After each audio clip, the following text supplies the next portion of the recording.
Isa pong halimbawa ng whale pin plant sa tinanim ko na talaga po namang nakakatuwa at kadami na po ay ito po. Okay ka po nyo, kalalaki na po ng dahon.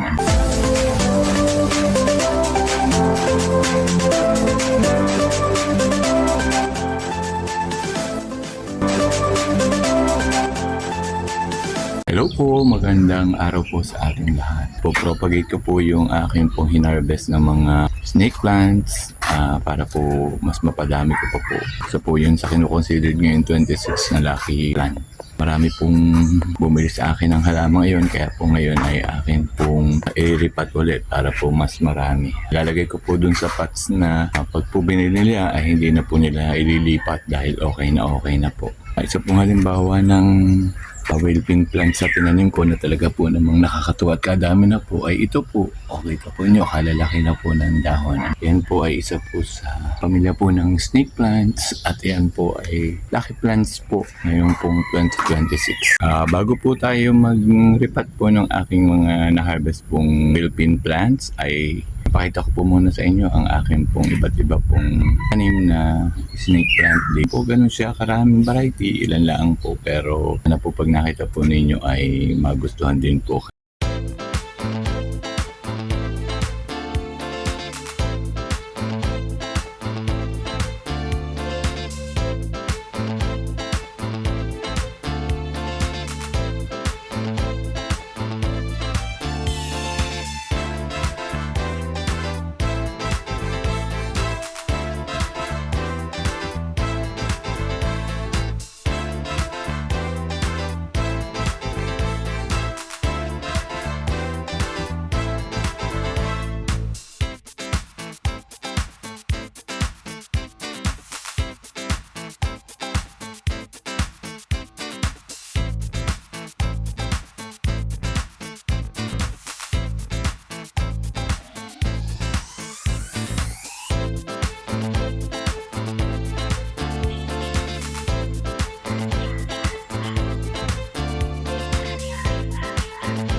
Papakita ko naman po sa inyo yung aking mga na-harvest pong whale pin plants o yung Sansevieria whale pin plants. Papakita ko rin po sa inyo yung aking pong mga tanim pong whale pin. Talaga naman pong napakadami, kaya po hinarvest ko po yung iba para po mairipat at pwede pong ipagbili. Kaya po nakakatuwa po ang magtanim po ng halamang ito kasi ang dali-dali po niyang maparami, madali rin po siyang mabuhay, hindi rin po siya mahirap alagaan. Ito po ang aking mga na-harvest pong whale pin plants doon po sa aking mga tanim na talaga po naman nagdamihan na, kaya po binawasan ko. Pinagkakat ko po siya at akin po munang bago itanim ay kahit paano po ay pinatutuyo ko po yung pinagputulan sa kanila dahil medyo sariwa pa po. Kung saan po ay akin po munang ipinatutuyo bago ko po itanim. Ito naman po yung tanim ko pong whale pin plants na dati po ay isa pa lang, nanganak na po ng dalawa, so akin din po siyang babawasan. Ganon din po ito, dati po ay dalawa lang ang aking inilagay po o itinanim, ay ngayon po ay dumami na rin, kaya akin din po uling iriripat babawasan.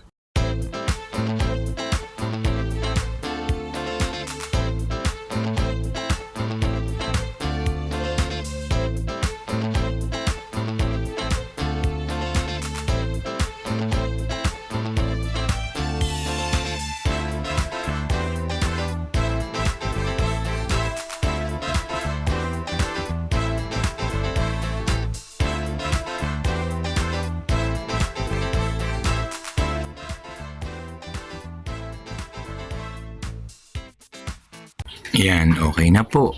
O atin na pong naalis na po yung anak. Atin po ding itatanim din po ang anak kasama po nung iba pang aking na-harvest. Okay na po.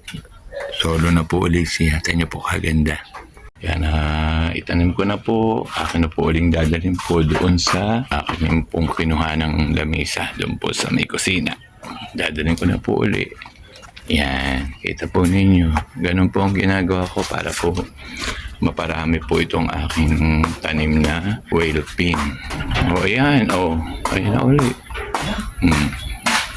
Mamaya naman yung iba.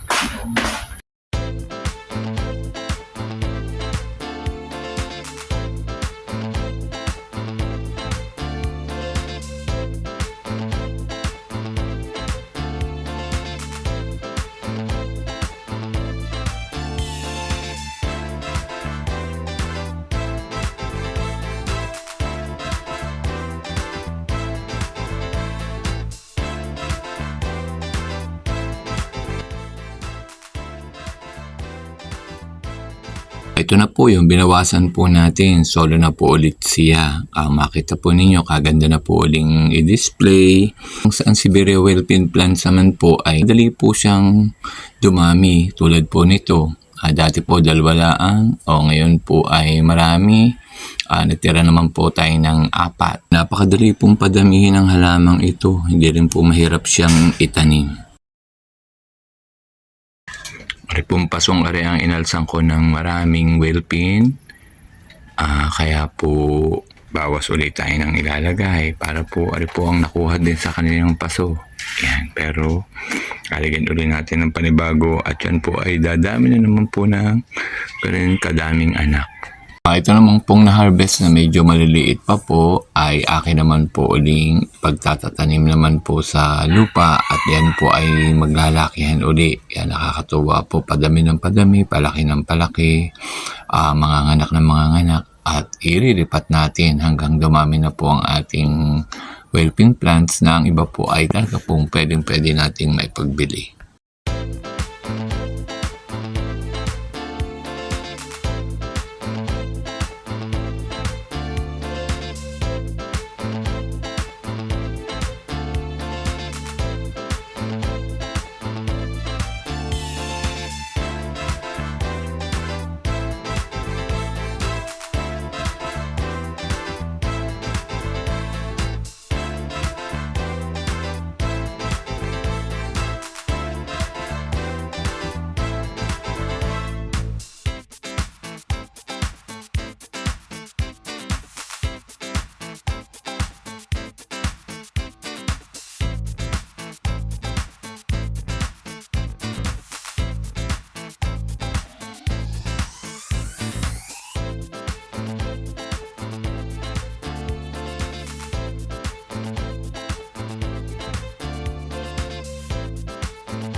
Nakakaaliw po talaga ang mag-propagate po o magpadami po noong whale-pin plants.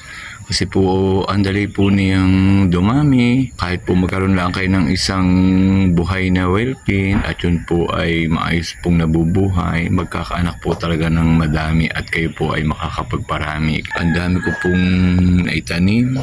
Yun po ay lucky plants. Marami po ang gustong bumili ng ganong halaman. Kaya po, nakakatuwa po. Simpleng pagod ay pag nakapagparami ka naman po ay makakapagbenta ka naman po. May panload na po kayo. Maraming pong salamat sa mga bumibili po ng halaman din sa garden. Sana po ay papadami din po ninyo yung mga binili nyo din sa aking halaman. Hanggang dito na lang po. Maraming pong salamat. Bye-bye po.